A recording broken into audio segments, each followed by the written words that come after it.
Hello students, good morning to all of you. I am Karambir Yadav sir, physics faculty. So students, in our previous lecture we discussed about electric current. So today we discuss about electric current, electric potential and electric circuit. So in our today lecture our first question is electric current is a scalar or vector quantity.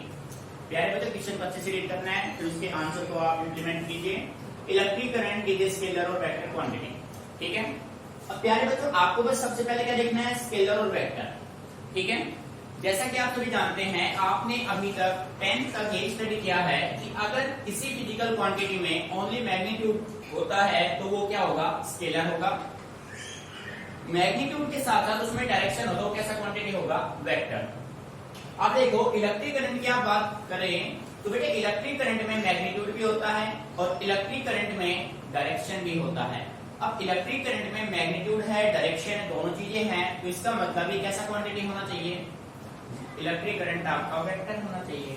But हम कहते हैं कि electric current आपका कैसा quantity है, scalar quantity है. तो प्यारे बच्चों कोई भी क्वांटिटी स्केलर है या वेक्टर है, इसके लिए कंडीशंस क्या क्या हैं. अब मैं इन कंडीशन को आपके लिए स्पेसिफाई कर देता हूँ. डीपली कंप्लीटली आप इनके बारे में स्टडी करेंगे 11th क्लास में. ठीक है. तो पहले ही मैं आपको डिस्कस कर देता हूँ इनके बारे में कि मेन इनका प्रोसेस है क्या. ठीक है प्यारे बच्चों. तो देखिए यहाँ पे हम डिस्कस कर लेते हैं सेपरेटली. बेटे यहाँ पे हम दो कॉलम बना लेते हैं. एक आपने बना लिया स्केलर का, स्केलर क्वांटिटी का, और एक आपने बना लिया वेक्टर क्वांटिटी का. यानी कि सबसे पहले हम स्केलर वेक्टर को सोल्व कर लेते हैं, उसके बाद फिर हम अपने क्वेश्चन की तरफ आएंगे. ठीक है.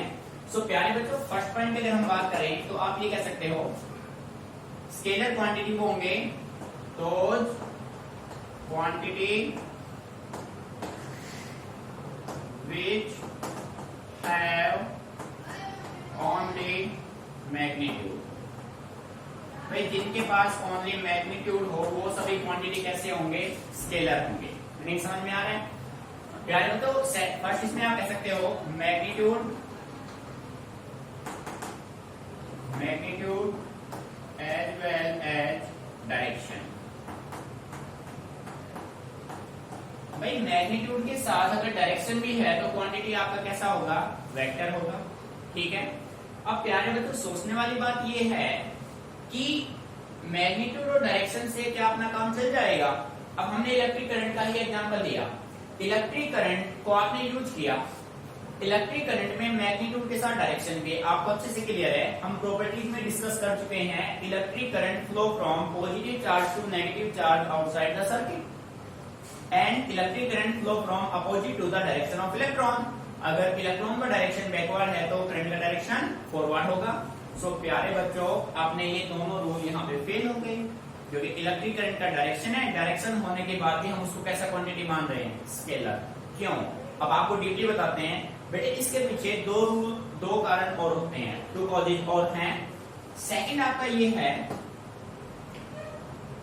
It follow, it means scalar, it follow law of algebraic addition. algebraic addition बेटे मेन कंसेप्ट ये algebraic addition है. ठीक है. और इसमें आप ये कह सकते हो it follow law of vector addition. it follow the law of vector addition. बेटे इसमें algebraic और उसमें क्या है, वेक्टर एडिशन. अब देखो ये एल्जेब्रिक और वेक्टर है क्या, आप एक सिंपल वे में इसको समझिए. देखो इसके पहले एग्जांपल हम कर देते हैं. इसका एग्जांपल है आपका इलेक्ट्रिक करंट. डायरेक्शन होने के बाद भी देखो भाई आपका कैसा क्वांटिटी है, स्केलर. इसका एग्जांपल आपने लिया इलेक्ट्रिक पोटेंशियल, इलेक्ट्रिक पोटेंशियल. ठीक है. सो प्यारे बच्चों ये देखिए, मान लीजिए आपके पास यहाँ पे कोई एक पॉइंट है, एक जंक्शन आपने मान लिया. हम समझते हैं एल्जेब्रिक और वेक्टर को. एल्जेब्रिक क्या होता है, वेक्टर. बिल्कुल सिंपल वे है. बेटे यहाँ से अपने एक सर्किट में यहाँ से करंट आता है, मान लीजिए 1 एम्पियर का. कितना आया भाई, 1 एम्पियर का करंट. कैसा एम्पियर. तो प्यारे बच्चों यहाँ से आपने एक करंट दिया 2 एम्पियर का. ठीक है. और यहां से देखो ये दोनों 1 एम्पियर करंट 2 एम्पियर करंट, बेटे मेन कंसेप्ट यही है, 1 एम्पियर करंट 2 एम्पियर करंट दोनों ही करंट इस जंक्शन की तरफ आ रहे हैं, ठीक है। और बेटे यहां से एक 3 एम्पियर का करंट लेकर जाता है, यानी कि ये दोनों आपके हो गए इनपुट और ये आपका क्या हो गया आउटपुट। मीनिंग आ रहा है समझ में? देखो बेटे 1 एम्पियर और 2 एम्पियर दोनों इस पॉइंट की तरफ आ रहे हैं ना, और 3 एम्पियर इस पॉइंट से जा रहा है। मीनिंग अच्छे से क्लियर? तो यानी कि ये आपके दोनों इनपुट हो गए और ये आपका क्या हो गया आउटपुट। आपने इनपुट दिया 2, आउटपुट मिला 1। मैं डाटा मैथमेटिकल की बात नहीं कर रहा हूं, आपने 1 2 इनपुट कितने दिए 2 और प्यारे बच्चों आउटपुट कितना मिला 1। अगर ऐसी सिचुएशन आती है, ऐसे कंडीशंस होते हैं तो वो किसको फॉलो करेगा? Algebraic condition. मीनिंग समझ में आ रहा है? ठीक है।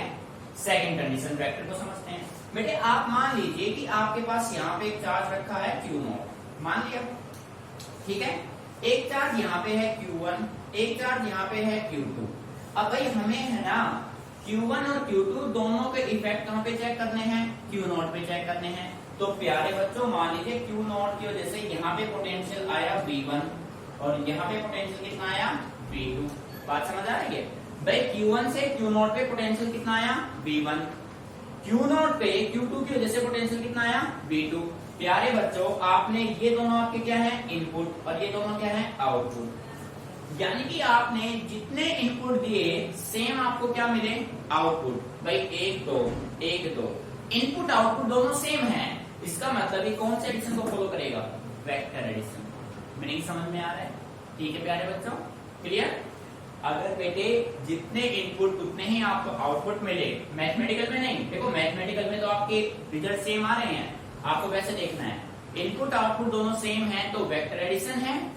अगर आपका इनपुट आपका आउटपुट इनपुट से क्या हो एक भी अगर कम है, जैसे मान लो आपने 5 इनपुट दिए 4 आपको आउटपुट मिले या 3 2 1 मिले, तो ये सभी कौन सा एडिशन होगा?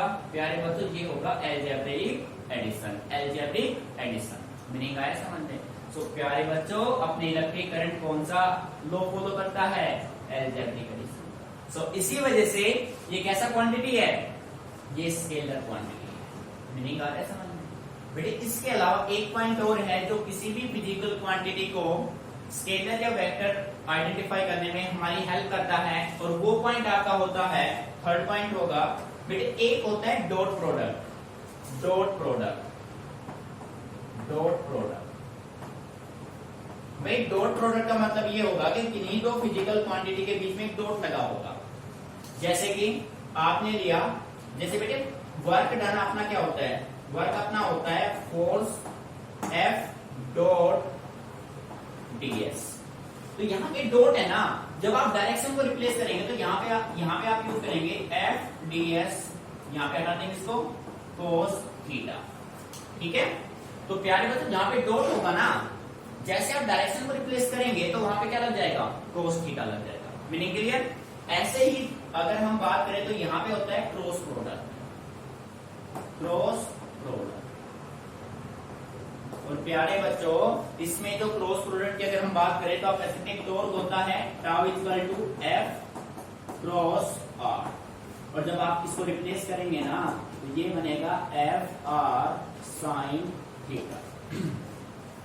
तो प्यारे बच्चों देखिए यहाँ पे cos थीटा, यहाँ पे साइन थीटा, और cos साइन सारी वैल्यू ही चेंज कर देंगे। मान लो थीटा भी जीरो है तो ये तो FDS बचेगा और ये क्या बन जाएगा? जीरो। मान लीजिए थीटा 90 है, थीटा 90 होगा तो ये जीरो बन जाएगा, ये मैक्सिमम हो जाएगा। मीनिंग आ रहा है समझ में? तो प्यारे बच्चों डॉट और क्रॉस हम ऐसे नहीं लगाते हैं, ये मल्टीप्लीकेशन का साइन नहीं है, फिजिक्स इसको बोलते हैं क्रॉस या वेक्टर प्रोडक्ट, ठीक है। बेटे किसी भी फिजिकल क्वांटिटी को स्केलर या वेक्टर आइडेंटिफाई करने के लिए आपके पास ये 3 पॉइंट हैं, इन्हीं के बेस पे आप अच्छे से उनको क्लियर कर सकते हैं। सो एक बार इसको कॉपी कर लीजिए, फिर अपनी क्वेश्चन करते हैं वापस, ठीक है। कोई भी प्रॉब्लम है आप उसी टाइम पूछिए, क्लियर बच्चे, विदाउट हेजिटेशन, ठीक है। नोट कीजिए।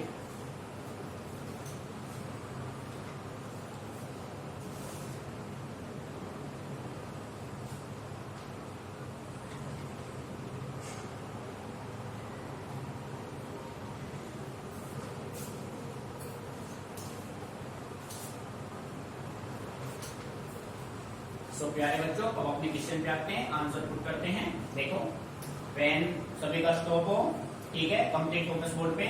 बेटे आंसर देखिए, आप कहेंगे electric current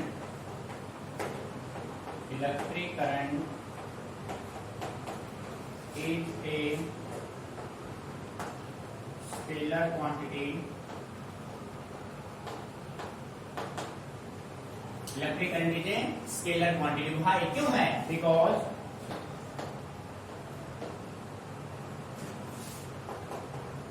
it follow the law of algebraic addition. ये भाई किसको फॉलो करेगा? ये फॉलो करेगा लॉ ऑफ एल्जेब्रिक एडिशन को, ठीक है। अब आपसे कोई नहीं पूछा क्वेश्चन में भाई एल्जेब्रिक एडिशन को आप डिफाइन करो, ऐसा कुछ नहीं है, ठीक है। आपको अंडरस्टैंड करना है इसको, एग्जांपल आप दे दो, अच्छे से आइडेंटिफाई हो जाएगा। बेटे ये कोई जंक्शन हो गया, पॉइंट हो गया, इस पॉइंट की तरफ यहां से करंट आया 1 एम्पियर का, यहां से करंट आया 2 एम्पियर का, और यहां से कितना करंट चला गया? 3 एम्पियर का, ठीक है। तो प्यारे बच्चों ये जो एडिशन आपका होगा वो कौन सा होगा? Algebraic addition. मैंने क्लियर? अच्छे से इसको नोट कीजिए। नेक्स्ट टॉपिक पे आते हैं।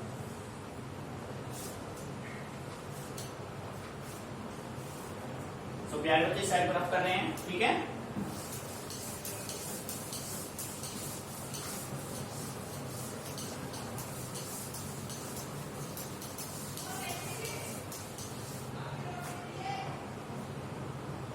बेटे ध्यान रखना, इलेक्ट्रिक करंट अपना कैसा क्वांटिटी है? स्केलर। क्यों है? क्यों का आंसर जरूर आना चाहिए।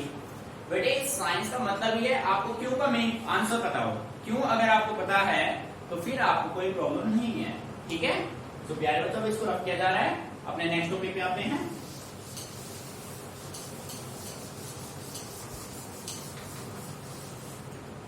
भाई अपना नेक्स्ट टॉपिक है, अच्छा टॉपिक है, इलेक्ट्रिक पोटेंशियल। एक बेस से हम चल रहे हैं। बड़े नेक्स्ट टॉपिक आपका होगा electric potential. Electric potential symbol इसका होता है बी, ठीक है। बेटे इलेक्ट्रिक पोटेंशियल की डेफिनेशन से पहले देखो, डेफिनेशन हमें याद ही नहीं है कुछ भी, तो इसमें कुछ याद रखना ही नहीं है। हम इसको मैथमेटिकल लेके चलते हैं, प्रैक्टिकली समझते हैं भाई पोटेंशियल कैसे आएगा। देखो एक डायग्राम से मैं इसको एक्सप्लेन करता हूं। मान लीजिए प्यारे बच्चों कि आपके पास ये कोई एक पॉइंट है, इसको मैंने नाम दे दिया ए, ठीक है। और प्यारे बच्चों यहाँ पे ये एक पॉइंट है इन्फिनिटी। ए से कहां गया? इन्फिनिटी पे, ठीक है। और इन्फिनिटी पे आपके पास एक चार्ज रखा है क्यू। प्यारे बच्चों बात तो समझ ध्यान से। इन्फिनिटी पे आपके पास क्या रखा है? एक चार्ज क्यू। और अब आप इस चार्ज क्यू को इन्फिनिटी से कहां पे लेके आना चाहते हैं? पॉइंट ए पे, ठीक है। भाई आप ये मान लो कि आपका जो आपके पास कुछ लगेज है, उस लगेज को आप मान लीजिए आप दिल्ली में प्रेजेंट में, दिल्ली से आप जयपुर आना चाहते हैं, तो अपने लगेज को दिल्ली से कहां लेके आएंगे? जयपुर लेके आएंगे, ठीक है। सो प्यारे बच्चों अब जयपुर, दिल्ली से जयपुर लगेज अपने आप तो नहीं आ जाएगा, कुछ ना कुछ तो उस पर फोर्स एक्सर्ट करेंगे हम, तभी वो आएगा, ठीक है। तो सेम कंडीशन ये है।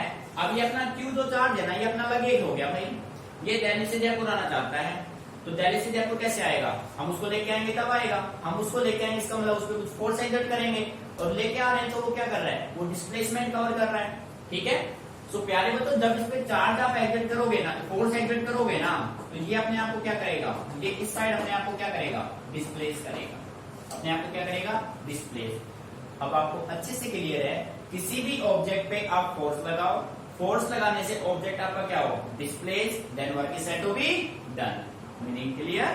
तो देखिए प्यारे बच्चों आप ये कह सकते हैं, डेफिनेशन बन गया अपना इजीली। डेफिनेशन आपका होगा electric potential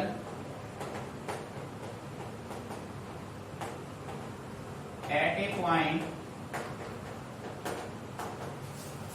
is equal to the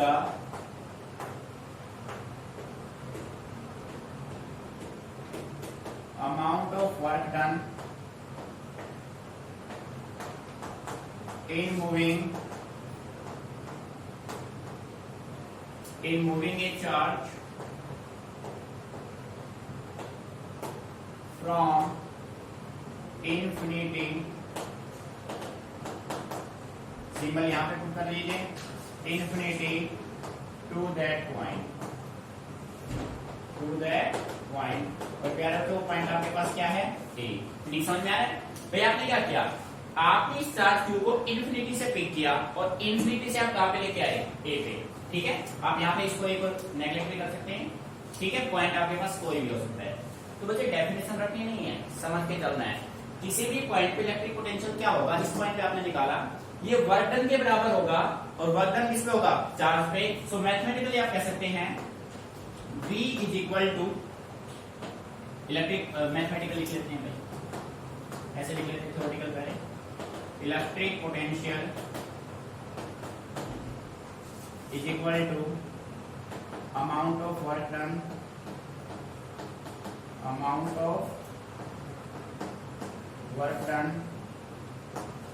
divided by charge move,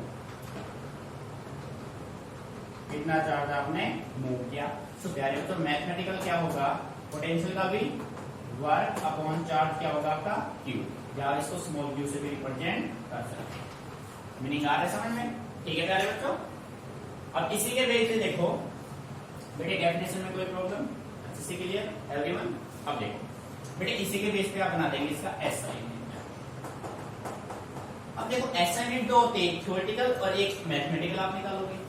बेटे थ्योरेटिकल इलेक्ट्रिक पोटेंशियल वर्ड दिया था वोल्टा ने, तो इसका असाइनमेंट बना वोल्ट, सिंबल इसका है V। और बेटे इस मैथमेटिकल एक्सप्रेशन से आप अगर आप चेक करें, वर्क का होता है जूल, चार्ज का होता है कूलम, सो सेकंड यूनिट इसका क्या बनेगा, जूल पर कूलम। मीनिंग आ रहा है समझ में, जूल पर कूलम। ठीक है प्यारे बच्चों, दोनों यूनिट आपको माइंड में रखने हैं। ठीक है, क्लियर आकर। सो प्यारे बच्चों, अब हम बात करते हैं, अब अपने पास क्वेश्चन आएगा डिफाइन 1 वोल्ट। तो बेटे सीपीएससी में क्वेश्चन कई बार काफी टाइम रिपीट हो चुका है, अच्छा क्वेश्चन है, रटना कुछ नहीं है। इसी डेफिनेशन से अब हम क्वेश्चन को अपने को सोल्व करेंगे। तो नेक्स्ट क्वेश्चन यहाँ पे हम पुट कर लेते हैं भाई। देखो क्वेश्चन है आपका, डिफाइन 1 वोल्ट। ठीक है भाई, आपको किसको डिफाइन करना है, 1 वोल्ट को।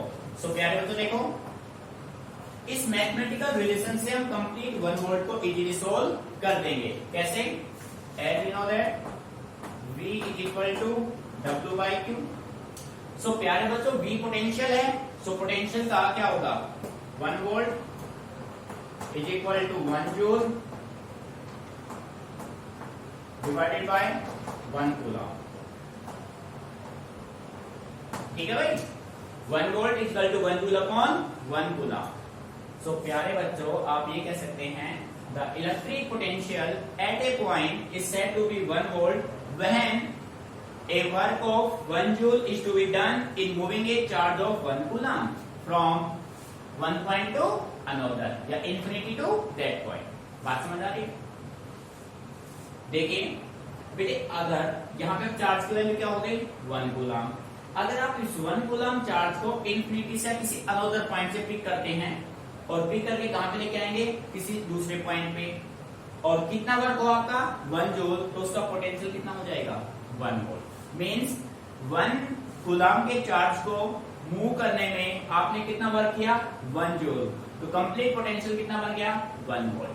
क्लियर। तो अब देखो, electric potential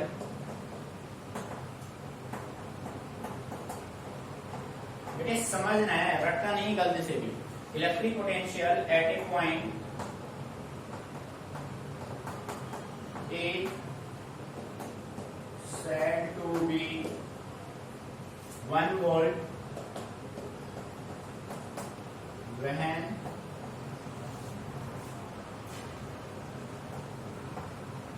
work of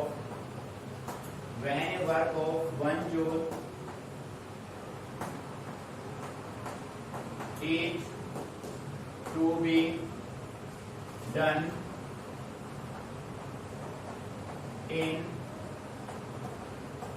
moving a charge of 1 coulomb ठीक है भाई, यहाँ पे 1 कूलम, यहाँ पे 1 जूल और यहाँ पे 1 वोल्ट। देखो प्यारे बच्चों, electric potential at a point is said to be 1 volt when a work of 1 joule is to be done in moving a charge of 1 coulomb. अगर आप 1 कूलम चार्ज को एक पॉइंट से दूसरे पॉइंट तक लेके जाएंगे तो उसमें कितना वर्क होगा? 1 जूल। तो पूरे सर्किट का पोटेंशियल क्या बन जाएगा? 1 वोल्ट। ठीक है, एनी प्रॉब्लम? Everyone clear?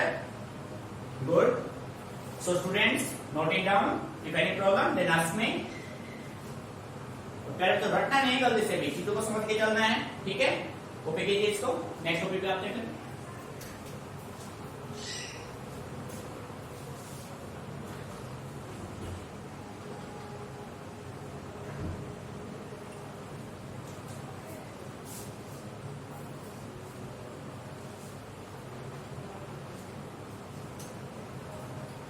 तो प्यारे बच्चों, कॉपी हो गया होगा। नेक्स्ट टॉपिक की बात करें आप।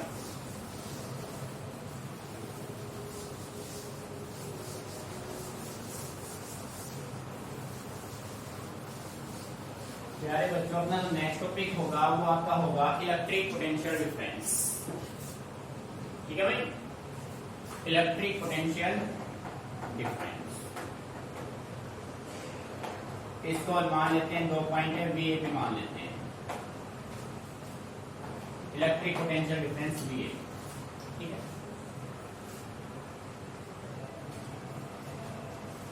या वी बी ए मान लेते हैं। देखो प्यारे बच्चों भाई, हमें कुछ भी याद रहता ही नहीं है, चीजों को समझ के चलना है हमें। ठीक है, अब इसको भी एक डायग्रामेटिकली लेते हैं कि इलेक्ट्रिक पोटेंशियल डिफरेंस कैसे आप कंसीडर। देख बेटे, बी ए लिखा, ए भी लिख सकते हो। बी ए का मतलब है आपके पास 2 पॉइंट है, ए और बी, उनके बीच का आपने निकाला है, यानी कि आप ए से कहां गए हो? बी। ठीक है, सो फाइनल माइनस इनिशियल होगा आपके पास। बी ए का मतलब है फाइनल बी है, इनिशियल ए है, यानी कि आप ए से कहां गए हो? बी गए हो। तो आप ये मान लो आपके पास ये कोई 2 पॉइंट हो गए, इसका नाम हो गया ए, इसका नाम हो गया बी। ठीक है प्यारे बच्चों, आपके पास ए पे एक चार्ज रखा है क्यू, और ये ए से कहां जाएगा? बी जाएगा। ठीक है, सो इलेक्ट्रिक पोटेंशियल डिफरेंस है कि 2 पॉइंट है ए और बी। भाई डिफरेंस के लिए 2 पॉइंट मिनिमम आपको चाहिए, तो इन दोनों के बीच का आपको क्या निकालना है? डिफरेंस निकालना है। किसका डिफरेंस? पोटेंशियल का। ठीक है, सो आप ये कह सकते हैं इलेक्ट्रिक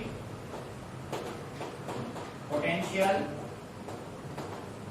डिफरेंस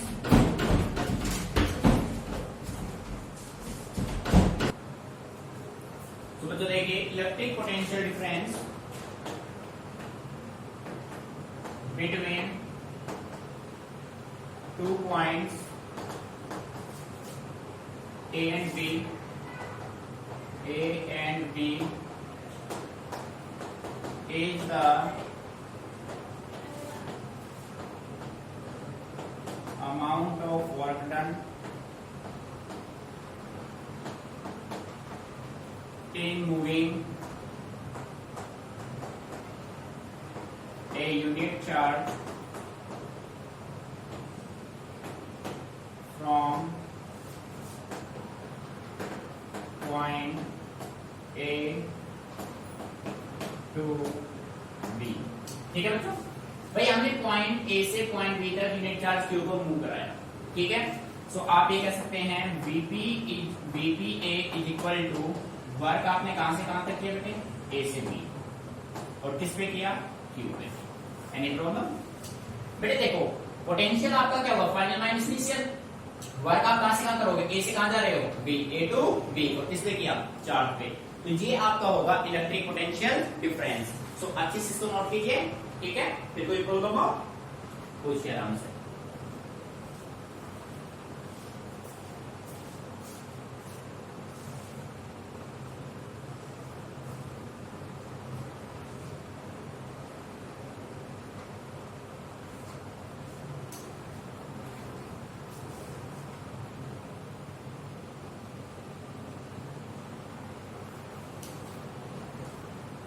तो प्यारे बच्चों, इसको रफ कर देते हैं। नेक्स्ट टॉपिक पे आते हैं।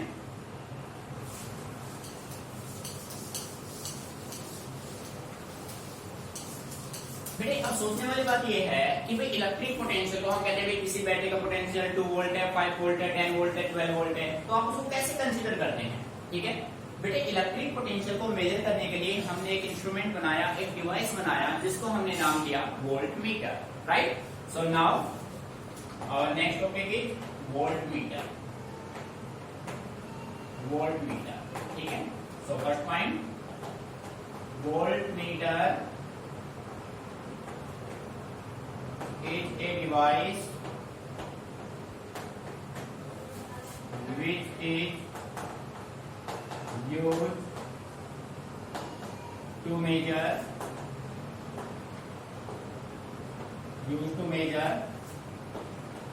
electric potential। भाई इलेक्ट्रिक पोटेंशियल को मेजर करने के लिए आपने जो डिवाइस बनाया उसका नाम क्या है? Volt meter. अब भाई वोल्ट मीटर के बारे में कुछ बेसिक्स हम जानते हैं। वोल्ट मीटर क्या है, कैसे कनेक्ट होता है? तो प्यारे में तो किसी भी सर्किट में वोल्ट मीटर जो होता है ना, volt meter has high resistance, ठीक है प्यारे बच्चों। और इससे पहले आपने स्टडी किया था एमीटर। प्यारे बच्चों, एमीटर का रेजिस्टेंस हमेशा क्या होगा? Low, because it is current measuring device, ठीक है। Third one, voltmeter is always connected in voltmeter is always connected in parallel, right? बेटे एमीटर सीरीज में कनेक्ट था तो वोल्टमीटर किस में कनेक्ट है? पैरेलल में। आपके पास किसी ने भी बन सकते हैं differentiate between ammeter and voltmeter. देखो सर्किट बना लेते हैं हम।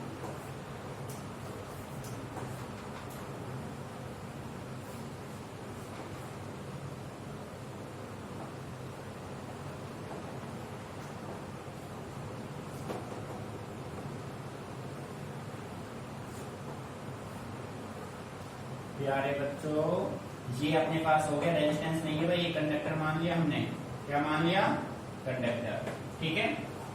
और ये अपने पास यहाँ से आपने करंट एंटर करेगा सर्किट में, करंट एंटर करेगा, पोटेंशियल अपने आप मेजर होगा, ठीक है। यहाँ से करंट लिव कर जाएगा या कोई पोटेंशियल मान लो। यहाँ पे आपने लगा रखा है एक वोल्ट मीटर।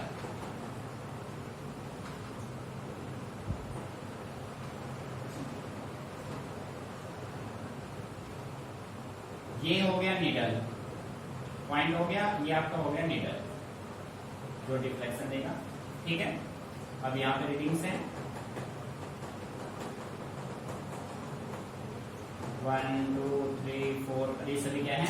वोल्ट है, ठीक है। तो ये अपने पास हो गया एक वोल्ट मीटर। वोल्ट मीटर प्यारे बच्चों, वोल्ट मीटर कैसे कनेक्ट है? वोल्ट मीटर आपका पैरेलल में कनेक्ट है सर्किट के साथ, ठीक है। यानी दो टर्मिनल इसमें होंगे बी, ऐसे आपका अच्छे से क्लियर? प्यारे तो नोट कीजिए, और जो भी आपको कराया जा रहा है कंप्लीटली फ्री नोटबुक में करना है, और ड्रॉप नोटबुक में इनकी 2 टाइम्स प्रैक्टिस करनी है, ठीक है। Observe it carefully.